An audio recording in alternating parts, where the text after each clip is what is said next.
कच्चा पदार्थहरू यहाँ ल्याएर यसरी थुपारिएको छ है। यहाँबाट चाहिँ अन्डा सब बनाइसकेपछि चाहिँ त्यो ठाउँमा पुरै सुकाइन्छ, एक दिन जस्तो लगभग।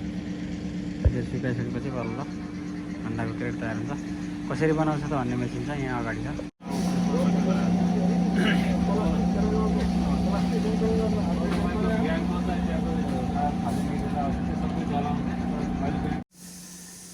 यो चाहिँ बनिसकेको अन्डा यहाँ यो मेसिनबाट बनाइन्छ।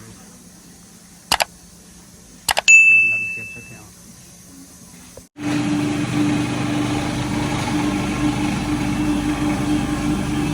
बनिसकेको अन्डाहरू यहाँ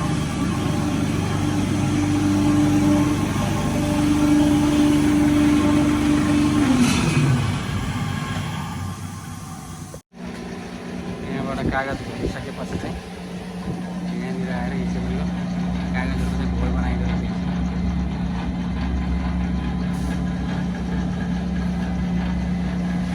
यहाँबाट चाहिँ मेसिन चाहिँ तल छ, त्यो मेसिनले कसरी बनाउँछ त्यो एकछिन हेरौँ होला। यहाँ चाहिँ यो कच्चा पदार्थ कागजहरूलाई यसरी पट्टिएर यस्तोमा हालेपछि कागजले यसरी पानीमा घोलिदिने।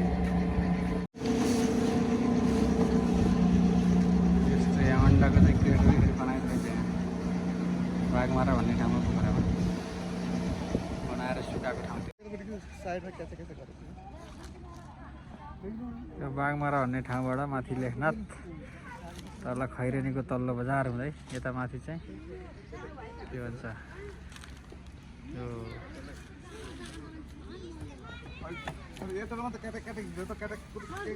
बाघमारा। यो सबै रेडी भएको अन्डाहरूको क्रेटहरू यहाँ ल्याएर सुकाएर यसरी प्याकिङ गरेर प्रति गोटा 7 रुपियाँ चाहिँ पुऱ्याइदिएको खण्डमा र यहाँ लिन आएको खण्डमा चाहिँ 6 रुपियाँ रहेछ यहाँ।